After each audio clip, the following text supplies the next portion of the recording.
அத்தியாயம் 8. போலீஸ்காரர் சர்வேஷின் கையை விட, திமிரு உனக்கு, படித்து திமிரு, ஒழுங்கா ஊருக்கு ஓடி போயிடு என்று மிரட்டினார். சர்வேஷின் பார்வை எதிரில் என்ற கங்காவை பார்க்க, கங்காவும் அவனையே பார்த்து கொண்டிருந்தாள். சட்டென சர்வேஷின் பார்வை சென்ற இடத்தை நோக்கிய போலீஸ்காரர், ஆமாம், இதுக்கு ஒன்றும் குறைச்சல் இல்லை. கையில் எதுவும் இல்லாமல் பிச்சைக்காரனை நிற்கும்போது கூட சைட்டு வேறையா வந்துட்டாங்க காலங்காத்தால என்று கூறி அங்கிருந்து கிளம்பி சென்றார் போலீஸ்காரர். கங்கா சர்வேஷின் அருகில் வந்து நின்றாள். நீங்கள் இங்கே எப்போ வந்தீங்க? நான் ஒரு இன்டர்வியூக்காக வந்தேன். என்னாச்சு, என்ன பிரச்சனை அந்த போலீஸ்காரர் கூட உங்களுக்கு? ஏன் அவர் திட்டிட்டு போகிறாரு? சர்வேஷ் நடந்த அனைத்தையும் கூறினான். இப்போ என்ன பண்ண போகிறீங்க? அதான் எனக்கும் தெரியல. ஊருக்கு திரும்பி போக கையில் காசு இல்லை என்று கூறும்பொழுது சர்வேஷிற்கு சற்று சங்கடமாகத்தான் இருந்தது.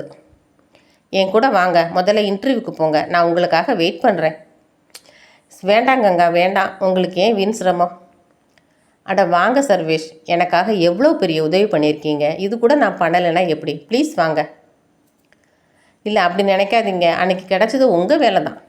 சரி இருக்கட்டும், நான் உங்களை என் ஃப்ரெண்டாக நினைக்கலாம்ல, ப்ளீஸ் வாங்க என்றவள் பிடிவாதமாக அவனை அழைக்க அவளுடன் சென்றான் சர்வேஷ்.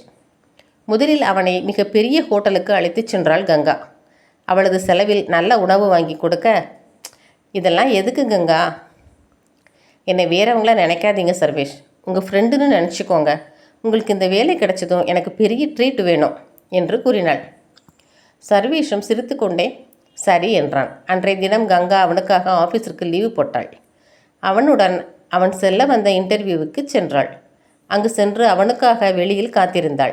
மதிய உணவும் இருவரும் ஒன்றாகவே சாப்பிட்டனர், அதுவும் கங்காவின் செலவில்.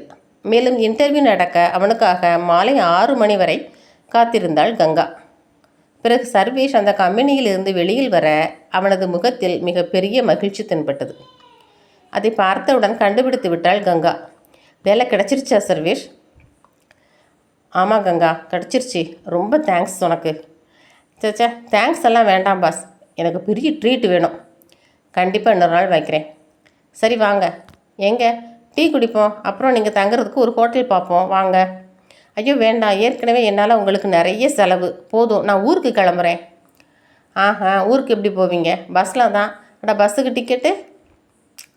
சர்வேஷ் சற்று முற்றும் பார்த்துவிட்டு, இவ்வளோ ஹெல்ப் பண்ணிட்டீங்க, ஊருக்கு போக மட்டும் ஒரு 300 ரூபாய் கொடுத்தீங்கன்னா நான் கண்டிப்பாக திருப்பி தந்துடுவேன் என்றான்.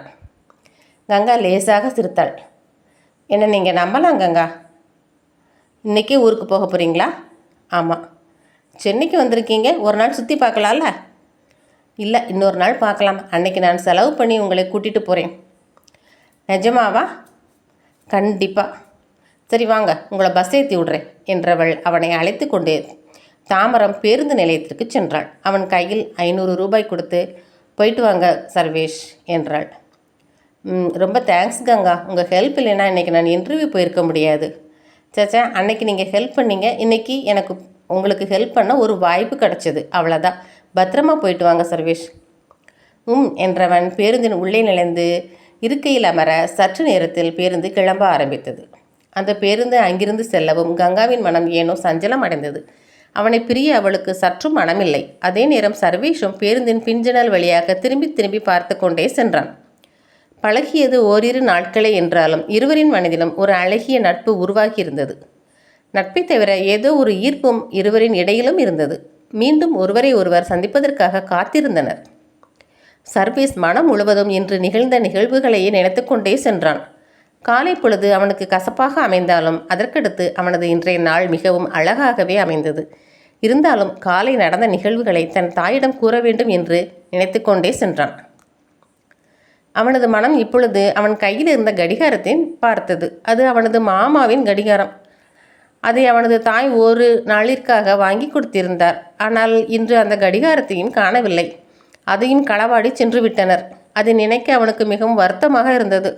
வேலைக்கு சேர்ந்தவுடனே மாமாவிற்கு வேறு நல்ல கடிகாரம் வாங்கி தர வேண்டும் என்று மனதில் நினைத்து கொண்டான். பேருந்து மெல்ல மெல்ல அவனது ஊரை நோக்கி சென்று கொண்டிருந்தது. எங்களது சேனலை லைக் பண்ணுங்கள், ஷேர் பண்ணுங்கள், சப்ஸ்கிரைப் பண்ணுங்கள்.